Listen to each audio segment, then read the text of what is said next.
Salut à tous, alors c'est Frédéric de la Vie. Alors ce soir, je voulais vous faire une petite vidéo un peu d'actualité pour vous parler des youtubeurs et du feed game.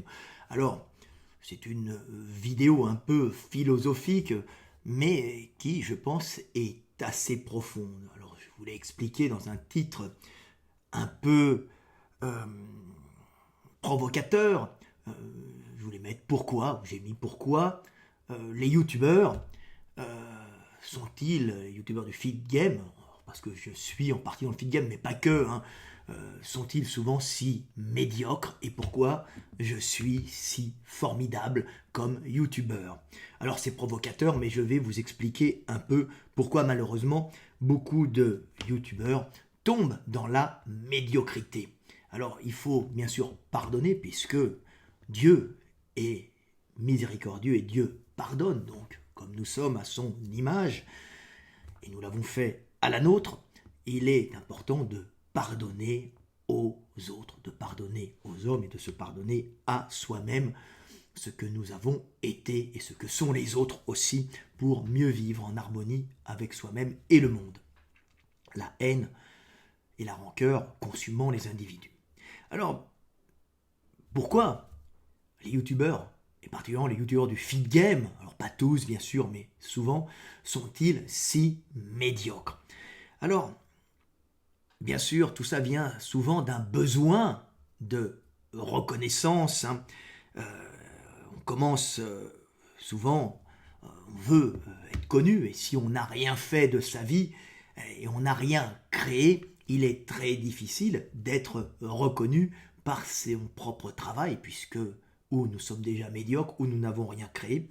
Alors, la solution de facilité fait que les gens commencent à parler des autres. Alors certains en parlent très bien, font de la vulgarisation, parlant du travail des autres, parce qu'ils n'ont rien créé, mais ça reste de la vulgarisation, et il n'y a pas de création propre, sauf qu'il y a quand même des individus qui vulgarisent extrêmement bien le travail des autres et la science ou l'information, et qui sont des gens qui transmettent très bien des informations que des autres ont en tout cas créées ou mises sur le papier ou mises en vidéo. Donc ce sont des gens qui reprennent et qui retranscrivent, ce qui n'est pas un défaut, mais ils ne sont pas d'une... Ils n'apportent rien de plus si ce n'est transmettre l'information déjà existante sans avoir une réelle interrogation, leur propre interrogation sur les choses pour faire progresser le monde. Alors, il y a aussi les gens, ils sont très nombreux, les youtubeurs, et ça malheureusement, ils sont légion sur la toile, hein, sur YouTube, ou sur les autres réseaux, hein, à descendre, à essayer de détruire les autres pour briller. Car s'il n'y a rien de plus simple, hein, que quand on ne brille pas soi-même, d'éteindre les autres pour briller.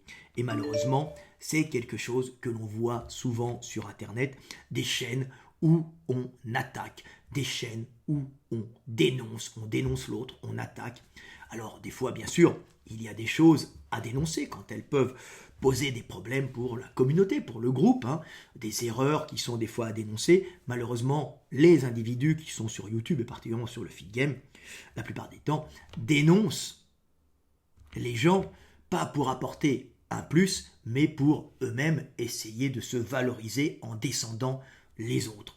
Et des fois, s'ils commencent à faire de la vue en attaquant les autres, ils s'aperçoivent que ça marche et ils en font un fonds de commerce, tirant l'ensemble de YouTube ou l'ensemble des vidéos que l'on peut trouver sur le net, hein, sur la toile, vers le bas et participe à l'effondrement moral d'une société audiovisuelle qui s'interrogerait sur le monde et qui devrait normalement progresser par cet échange d'informations. Et on voit que c'est parasité par, en fin de compte, des besoins humains de reconnaissance, s'affirmer, si on ne peut pas s'affirmer par soi-même, par sa grandeur, on s'affirme en essayant de descendre les autres, et il n'y a rien de mieux que descendre les gens qui sont au-dessus de toi, hein, puisque c'est eux qui te font de l'ombre, et c'est eux qui brillent à ta place. Ça, malheureusement, c'est ce qu'on voit le plus souvent. Alors il y a aussi, évidemment, il y a des gens qui commencent à dénoncer des choses intéressantes, des fois, des erreurs, et qui finissent par en faire leur fonds de commerce. Ça devient, on commence à faire de la polémique, à attaquer les gens, parce qu'on n'aime pas quelque chose, et puis on devient un professionnel de la polémique, un faiseur, et là, on perd réellement son intérêt réel pour le groupe, et on devient une petite merde, quoi.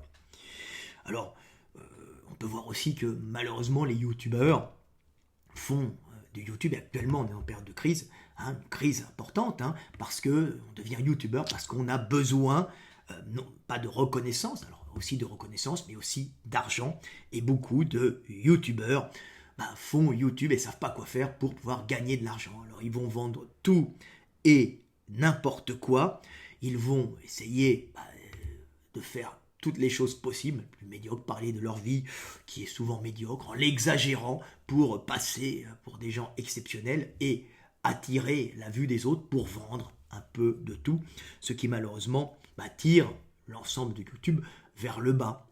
Donc on essaye d'attirer les gens en racontant, en exagérant sa vie pour leur vendre, je sais pas moi, des programmes, des t-shirts. Alors oui, effectivement, j'en vends, mais le but de mes t-shirts, c'est surtout de faire des jolies créations. Je les avais déjà faites, c'était un plaisir pour moi de faire du t-shirt. J'aime bien les t-shirts, vous avez vu, j'en ai souvent des différents. Je ne vis pas que de ça. Et je vous expliquerai après pourquoi moi, je suis formidable, et que si je suis formidable, ce n'est pas parce que je suis au-dessus des autres, c'est tout simplement parce que j'en avais la possibilité, donc je ne dois rien à moi-même, et en vérité, je suis au même niveau que les médiocres, mais moi, je suis formidable. Et vous allez comprendre à la fin. Et ça, c'est la philosophie. Vous allez voir que c'est assez profond. Donc voilà, on voit les gens qui vendent tout, et n'importe quoi. On pouvait voir même, par exemple, je me souviens quand c'était Alice Dessine, je ne suis pas Alice Dessine, je ne sais pas vraiment qui c'est, qui pleurait, parce que j'ai vu sur Internet, qui pleurait parce que Marvel Fitness l'avait attaqué, ça avait généré une polémique sur les réseaux sociaux avec ce Marvel qui faisait en fin de compte son beurre en attaquant les gens, alors des fois en dénonçant des choses justes. Et après, il en a fait son métier. On voyait Alice Dessine qui pleurait sur ses vidéos parce qu'on lui avait pris, en fin de compte, une part de marché. On lui avait descendu son business, puisque en fin de compte, ses vidéos étaient un business et que ses productions, ses livres qu'elle devait vendre à la FNAC avaient été refusés par la FNAC, dans le grand courage de la FNAC, d'avoir retiré ses livres de la vente par peur d'avoir des représailles ou peur de faire des troubles dans cette grande enseigne de vente. On voit que la médiocrité est partout et que le fait de retirer, en fin de compte, les livres d'Alice Dessine de la FNAC, c'était assez médiocre. Mais vous voyez aussi que Alice Dessine faisait ses vidéos, en fin de compte, pour gagner de l'argent. D'ailleurs, un peu comme le faisait Marvel aussi, qui vendait des codes promo. Tous les mecs avaient des codes promo. Vous connaissez les codes promo. Tous les gars passent leurs codes promo parce qu'en fin de compte, YouTube n'est pas devenu, comme c'était à la base, un média d'information gratuit où les gens s'exprimaient gratuitement. C'est devenu un média professionnel où on peut vendre des choses. Alors, évidemment, moi, j'en profite aussi, mais j'en profite dans ma grande pureté. Je vais vous expliquer pourquoi je suis si pur. C'est pas par ma valeur, c'est par justement la possibilité que j'ai d'être pur. C'est là où vous allez comprendre. Moi aussi, j'utilise ça pour, par exemple, diffuser l'éveil des consciences et diffuser aussi un savoir sur Internet, parce que je n'ai pas besoin de me vendre comme une pupute, pas parce que je suis pur, mais parce que j'ai la possibilité tout simplement d'être droit. Donc je ne suis pas au-dessus des autres, parce que moi j'ai juste une possibilité que les autres n'ont pas forcément. Vous allez comprendre. Alors, le problème aussi de tous ces youtubeurs, alors on trouve des gens très bien, bien sûr, dans la merde, on trouve des diamants.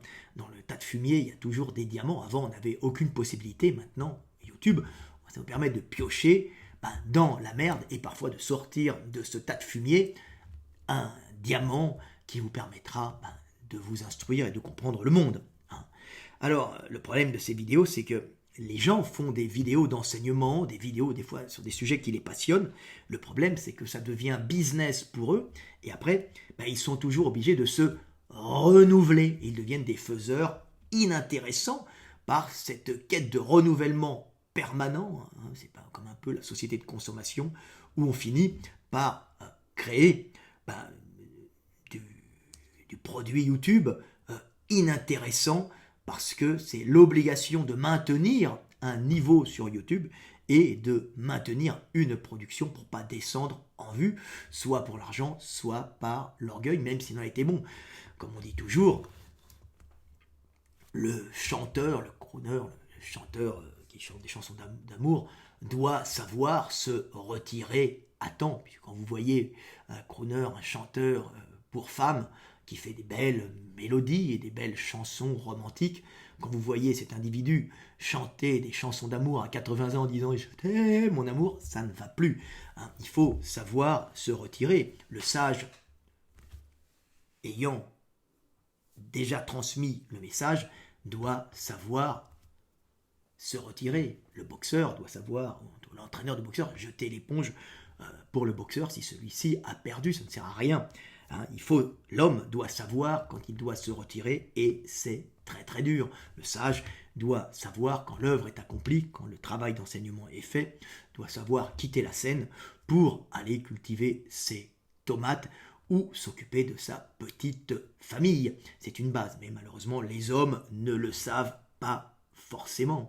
Hein, c'est la grande phrase dans Gladiator, vous savez, quand son centurion général passe, il voit les Germains qui sont acculés par les Romains dans leur forêt, entourés par les Romains, et il voit les Germains qui sortent avec la tête d'un diplomate en disant « Vous allez tous mourir, bande de chiens », et l'officier, le centurion dit à Gladiator « Les hommes devraient savoir quand ils ont perdu », et Gladiator lui sort dans ses grandes sagesses, et lui dit « Le saurais-tu toi-même ?» Le saurais-tu toi-même, ce qui est très dur de savoir quand nous devons nous retirer, pour moi-même aussi. C'est un travail énorme. La grande sagesse, c'est savoir se retirer à temps pour ne plus devenir un faiseur ou un minable, hein, tout simplement. Donc voilà. Alors le problème, c'est de faire toujours des thèmes et des thèmes et des thèmes, même quand il n'y a plus rien à dire. Continuer à parler quand tu n'as plus rien à dire. Alors on dit, alors un autre problème de tous ces youtubeurs, hein, c'est qu'ils finissent, que ce soit dans le feed game ou ailleurs, par parler de la vie sexuelle des autres ou de leur vie privée. Hein. Il couche avec machin, il sort avec truc, il se fait tant d'injections, il est drogué, il est ci, il est paresseux, il est ça. Critiquer et critiquer et critiquer en permanence. Pour se faire briller, montrez-moi, je suis comme ça. Mais en vérité, c'est une façon d'attirer les gens. Alors des fois pour simplement avoir la reconnaissance, tu ne peux pas briller par toi-même, tu écrases les autres, mais aussi pour pouvoir soi-même vendre quelque chose en critiquant les autres. Et des fois, on ne vend que de la critique, on ne vend que de l'agressivité, on ne vend que de la dénonciation, hein, comme certains youtubeurs l'ont fait et continuent à le faire.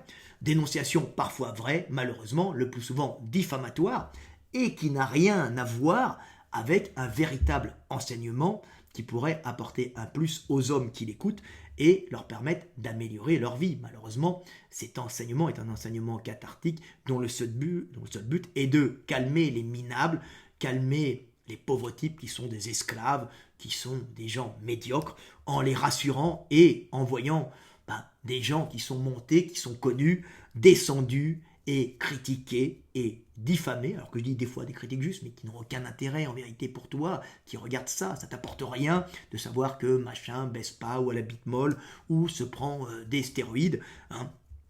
Et ça ne t'apporte rien, c'est de la médiocrité pure et dure, hein, tout simplement, mais ça te rassure surtout sur ton état, c'est-à-dire je suis une merde et ceux qui sont plus haut que moi le sont aussi, donc ça me rassure. Mais non, ça te rassure, mais ça ne change en rien ton état de pauvre merde, de pauvre esclave qui est soumis dans la vie, c'est-à-dire qui n'arrive pas à diriger son existence et qui n'a pas trouvé de but et qui en fin de compte se rassure sur sa médiocrité en voyant la médiocrité des autres et en général la médiocrité de ceux qui sont en lumière, qui des fois sont des gens exceptionnels et droits comme moi, qu'on salit, mais moi j'en ai rien à foutre parce que je suis avec moi et ma conscience, hein. Comme je dis toujours, comme je disais devant le juge, vous savez, vous avec votre toge noire, vous n'êtes rien, votre habit pour moi, ce n'est rien, ce n'est que du spectacle, c'est de la parodie et de la comédie humaine, hein, de la comédie juridique.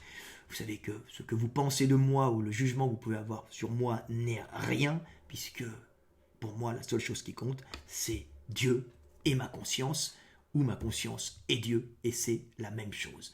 Là, je les ai scotchés, je peux vous dire qu'après ça, tout s'est arrangé, hein, parce que les hommes voient des fois quand les hommes sont justes et bons. Et je suis juste et bon. Mais vous comprendrez que si je suis juste et bon, c'est que j'en ai les moyens, tout simplement, et que je ne peux pas accuser les autres d'être des merdes, et je ne peux pas leur en vouloir, parce que s'ils sont des merdes, c'est que la vie les a transformés en merdouilles. Voilà. Donc je ne peux avoir ni d'admiration pour moi, ni de haine pour les autres, en sachant que toute chose est à sa place. Donc voilà, donc vouloir descendre les autres, en fin de compte, c'est un système qui est utilisé par les youtubeurs qui prennent justement ce mauvais côté de l'homme qui veut se rassurer sur son état en voyant la médiocrité des autres. Hein, et les youtubeurs, certains youtubeurs le savent très bien ou le savent inconsciemment et vendent leur chaîne, hein, se mettre de la pub dessus, en critiquant les autres parce qu'ils savent que l'homme, dans son côté malsain, est attiré par ça et pour se rassurer de ne pas être une merde, il va voir l'état des autres en se disant « Oh, ils sont pires que moi ». Mais ça ne te changera rien, tu restes une merde, c'est à toi de bouger et à toi d'agir. Malheureusement, beaucoup de youtubeurs agissent comme ça en utilisant, c'est pas vraiment de leur faute, mais c'est en utilisant, c'est la solution de facilité, la médiocrité des hommes dans leur ensemble, pour pouvoir eux-mêmes se sortir de cette médiocrité, essayer de se faire reconnaître par le groupe et essayer des fois de gagner de l'argent en vendant des programmes ou en vendant des t-shirts ou en vendant des formations, des livres, je ne sais pas. Hein. Donc faites attention de ne pas tomber là-dedans, vous qui êtes youtubeur. Alors, j'en discutais avec Gundil, il y a une autre cause du fait que les youtubeurs sont souvent médiocres, hein, souvent même les jeunes générations, même les vieilles, ne vous inquiétez pas, hein, ça touche tout le monde, mais souvent les jeunes, parce que les jeunes, eux, sont nés dans cette ambiance YouTube que j'ai connu au début, qui était une chaîne d'information où il y avait beaucoup moins de médiocrité. Hein, alors c'est pas que c'était mieux avant, c'est qu'il y avait moins de gens qui allaient dedans, et du coup, les gens ne savaient pas, les gens venaient pour justement gratuitement, parce qu'ils n'avaient peut-être pas pensé à faire du commerce avec. Et le problème, c'est que maintenant, nous avons beaucoup de jeunes qui veulent essayer de s'en sortir. Nous sommes en période de crise et malheureusement, les jeunes qui vont dans YouTube ne connaissent que ça, ne connaissent que la diffamation, que la polémique, que l'attaque dans un monde qui, admettons-le, est un monde qui est en train de s'effondrer, hein, mais bien sûr qui va se relever, un monde qui a perdu ses notions morales, hein, qui perd avant tout sa morale, hein, son unité du groupe, et qui vit dans la délation, la calomnie, dans la vente de tout et n'importe quoi pour essayer de survivre, essayer d'être reconnu par le groupe, puisque l'homme est un animal social qui ne peut survivre qu'en étant intégré au groupe. C'est pour ça que les gens sont prêts à faire n'importe quoi pour être intégrés au groupe, à acheter n'importe quelle connerie que leur vendent tous les youtubeurs aussi, pour s'intégrer à un groupe. Hein. Un groupe se reconnaît par la façon dont il s'habille, par la façon dont il vit, par la façon dont il consomme. Donc pour ne pas être seul, un homme va essayer de s'intégrer dans un groupe en prenant les particularités culturelles et consommatrices du groupe. Et ça, les youtubeurs le savent bien, tu veux faire de la force, tu veux être costaud, achète ci, achète mon programme, parle de ci, parle de ça, tu veux appartenir à mon groupe de followers qui s'unissent et qui discutent de la vie, donc ils s'unissent en critiquant les autres. Hein. S'unir contre quelqu'un, c'est plus fort que s'unir pour quelque chose. Ça marche beaucoup plus, puisqu'on s'unit contre un danger, mais il n'y a plus de danger. Le danger, c'est l'État. Hein. Actuellement, vous voyez bien que vous êtes prisonnier chez vous par un État qui est un État qui est une véritable dictature, admettons-le. Donc on s'unit contre quelqu'un et on va attaquer tout et n'importe quoi pour se sentir moins seul. Alors on va attaquer le youtubeur truc ou le youtubeur machin qui est effectivement peut-être médiocre, hein, mais l'attaquer pour quelle raison? Si c'est pour t'unir, ça t'apporte quoi? Ça t'apporte juste le fait de te sentir appartenir à un groupe, mais ce groupe n'ira pas t'aider, hein, c'est juste une impression que tu as, parce que quand tu vas être dans la merde, tu y seras vraiment et que tu ne pourras compter que sur toi-même, sur tes couilles, hein, comme dirait Scarface, sur ses couilles et son manche, c'est-à-dire sur ce que tu as dans les tripes et sur ce que tu veux réellement faire, parce qu'il est très dur, à part des fois sa famille, quelques amis proches, de trouver une véritable aide. Malheureusement, les hommes ont besoin de s'unir contre quelque chose pour ne pas avoir l'impression d'être seul et dans ce monde, avoir l'impression de faire partie d'une communauté, même si c'est une illusion. Voilà. Alors j'en arrive à ce moment-là à la partie la plus importante, hein, c'est la mienne. Je suis le monde ou Dieu qui pense en moi-même. Hein. J'ai une vision très égocentrique de la divinité. Mais t'inquiète pas, toi qui m'écoutes, dis-toi que le monde ou Dieu pense en toi-même aussi, en chaque individu. Le monde pense, et nous avons donc une vision égocentrique du monde. Et à ce moment-là, je dis, mais pourquoi moi, je suis si exceptionnel comme youtubeur? Je dis aussi, pourquoi mon ami Michael Lewandale est-il quelqu'un de si exceptionnel comme youtubeur, même s'il ne fait pas énormément de vues? Pourquoi nous sommes si formidables et pourquoi nous sommes à regarder dans notre enseignement pour la bonne raison que nous ne sommes pas putassiers et que, par exemple, je parle pour mon nom, que nous ne recherchons pas la gloire, ni la reconnaissance, ni l'argent. Pourquoi? Parce que la reconnaissance, je l'ai déjà.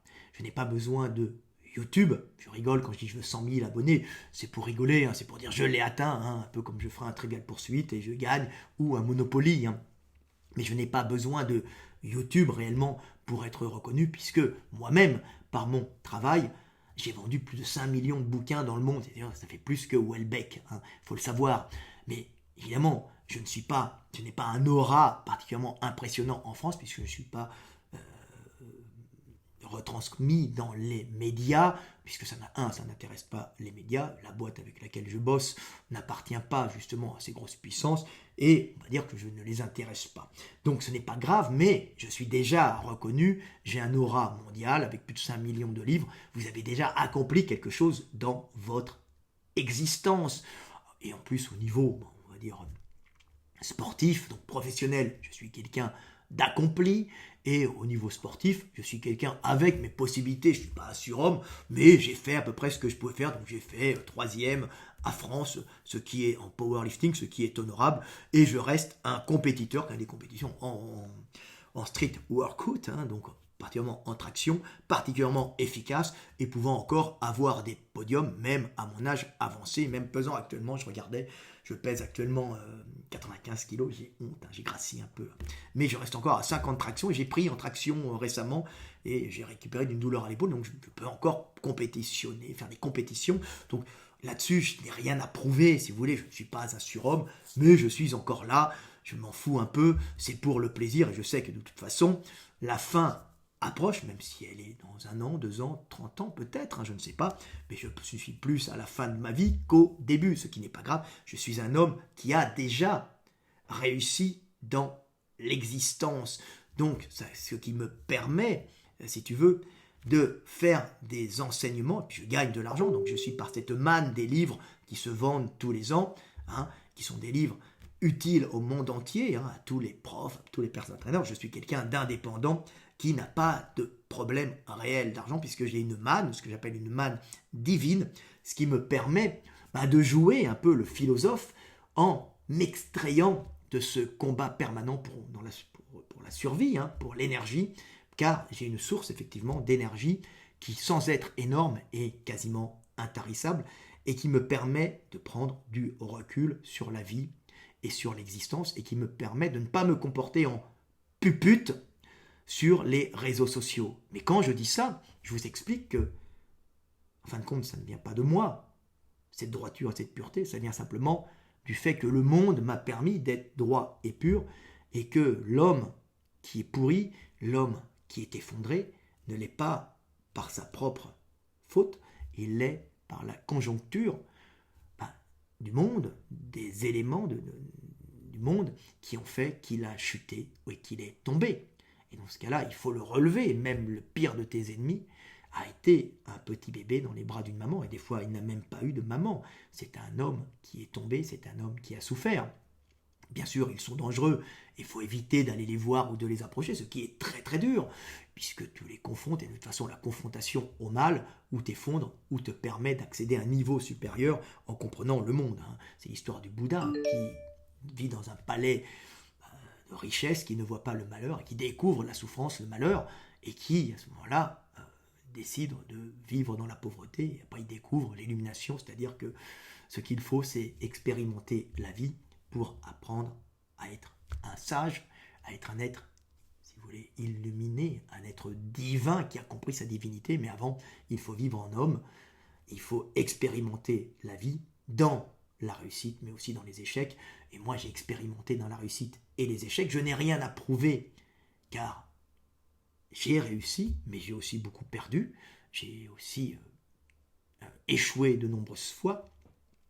Je souffre comme tous les individus, j'ai d'énormes problèmes, mais j'ai aussi de grandes réussites. Mais j'ai cette chance de ne pas être dépendant énergétiquement de YouTube et de pouvoir offrir sur YouTube un enseignement gratos, vous avez vu, c'est sans publicité, un enseignement de qualité et un enseignement qui n'est pas putassier et qui n'est pas obligé de se renouveler toutes les semaines en suivant l'actualité, en faisant de la polémique pour vivre, car je vis grâce à la manne des livres de musculation. C'est pour ça que quand je sors l'éveil des consciences, qui s'est très très bien vendu, on m'a volé 100 000, on a volé 100 000 euros à peu près sur le compte de la société, j'ai enlevé mon livre, mais il faut savoir que ce livre que je sors, l'éveil des consciences, qui est pour moi une œuvre, l'œuvre de ma vie, si vous voulez, dans l'enseignement que j'ai apporté aux hommes, est un livre que je ne fais pas pour l'argent. Ce livre m'a coûté à peu près 60 000 euros, si ce n'est pas plus, puisqu'entre les rachats, les avocats pour pouvoir me libérer des contrats qui m'enchaînaient, l'argent que j'ai investi dedans, que ce soit dans la maquette, dans les maquettes successives, et l'argent qui a été volé, qui m'a été volé, j'en suis à presque 70 000 euros, ce qui paraît beaucoup, mais ce qui est peu en fin de compte, pour quelqu'un qui veut enseigner réellement au monde. Alors je ne me suis pas fait baiser puisque mon enseignement passe et c'est le principal, et j'ai une manne qui me permet de vivre et d'être heureux. C'est un peu l'éveil, c'est un peu ma danseuse que j'entretiens, et mon plaisir, c'est de faire le bien, et je fais le bien parce que je peux le faire. Avant tout, avant de vouloir, je le peux. La plupart des gens ne sont pas capables de le faire, le bien, alors qu'ils voudraient le faire, parce que la vie les cloue au sol et des fois les rend méchants et mauvais. C'est un peu l'histoire excellente que l'on peut voir de Martin dans Game of Thrones, si vous avez suivi Game of Thrones, qui est un chef-d'œuvre d'un livre, qui est un livre et aussi un film, et on voit Jon Snow qui est envoyé au mur et qui est plus fort que les jeunes hommes qui s'imposent en combattant, il ne comprend pas pourquoi les autres le détestent, alors il est meilleur que les autres, et il se sent supérieur, et le responsable du camp lui dit « mais tu n'es pas supérieur aux autres, ce sont des pauvres individus qui ont vécu comme mendiants, qui ont été abandonnés par leurs parents et qui sont là avec toi, même si tu es avec eux, tu te crois supérieur parce que tu sais combattre, mais tu sais combattre uniquement parce que tu as vécu un enseignement, parce que tu es le fils adoptif d'un individu, d'un homme, d'un seigneur qui t'a permis d'avoir des cours permettant de manier les armes, alors que eux ont vécu dans la misère toujours. Donc tu n'es pas supérieur, tu as simplement, le monde t'a donné des outils que eux n'avaient pas. Et c'est juste ça qu'il faut savoir. Si je suis formidable, c'est pas que moi je suis formidable, c'est que le monde m'a permis d'être pur et droit, alors que des fois le monde fait que les hommes chutent. Et il faut les relever. Et j'essaye de les relever par cet enseignement. Je ne dois rien à moi-même, je dois tout au monde. Et je dis à ceux qui me regardent, ne regardez pas les chaînes de merde, allez chercher un enseignement de qualité, piochez à droite et à gauche. Et si vous devez créer quelque chose, ne devenez pas un être abject, un être pourri qui essayera de survivre sur la chute du monde en profitant des autres, mais essayez de vivre dans l'échange et non dans la prédation et la destruction du monde, car ce monde est le vôtre, et quand il sera complètement effondré, ça sera difficile de le relever. Voilà, c'était Fred Delavier, petite vidéo philosophique sur les youtubeurs à ne pas suivre, les merdouilles que l'on peut rencontrer sur le feed game mais ailleurs, mais il y a aussi des chaînes formidables, il y a des chaînes extrêmement intéressantes. Je regardais les chaînes de bras de fer récemment avec des champions de bras de fer déjà affirmés dans leur discipline qui faisaient des vidéos non pas pour vendre quelque chose, mais parce qu'ils étaient passionnés et ils aimaient montrer leur technique d'enseigne, leur technique d'entraînement pour pouvoir vaincre. Et ça, c'est passionnant de voir des gens qui aiment enseigner et qui aime donner aux autres. Et quand tu donnes sans attendre, dis-toi qu'on te le rend au centuple. C'est une des bases. Pour recevoir, il faut donner sans attendre. Mais c'est très dur à comprendre. Voilà, petite vidéo de philosophie, petite vidéo où ce que vous pensiez de la prétention ne l'est pas. Petite vidéo pour vous guider vers la lumière. Je vous aime tous, mes frères humains. À bientôt.